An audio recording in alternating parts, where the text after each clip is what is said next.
Ondoka, achia mwili wake, achia mwili wake, achia. Uwe huru.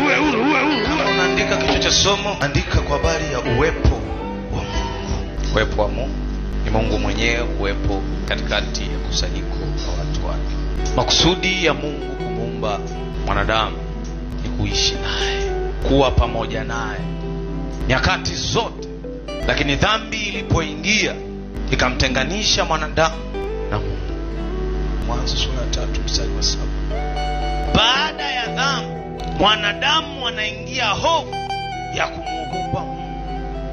Mwanadamu ambaye alikuwa anakaa na Mungu, baada ya dhambi mwanadamu anamwogopa Mungu. Kabla ya dhambi mwanadamu alikuwa anaifurahia sauti ya Mungu, alikuwa hajifichi. Inachompa mtu ujasiri ili kuweza kukaribiana na Mungu, ili kuweza kuzungumza na Mungu, ni ule uwepo wa Mungu ndani yako.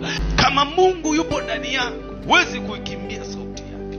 Ila ukiona unaikimbia sauti ya Mungu, Mungu hayumo ndani yako. Kitabu cha Kutoka ile sura ya 33:13-19. Musa alitambua ya kwamba ni muhimu tembea na uwepo wa Mungu.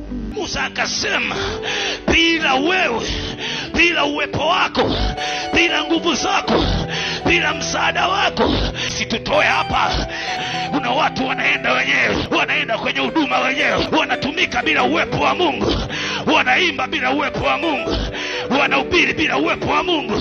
Musa alisema, bila uwepo wako usinitoe mahali hapa. Uwepo wa Mungu ukiondoka ndani yako, utajificha, utaondoka kwenye nafasi yako, utaondoka kwenye kusanyiko la watu wa Bwana. Uwepo wa Mungu ndio unaokuongoza, uwepo wa Mungu ndio unaokulinda. Na leo sauti inaita, hata leo sauti inaita akurudishe wenye uwepo wake, wenye uwepo wake.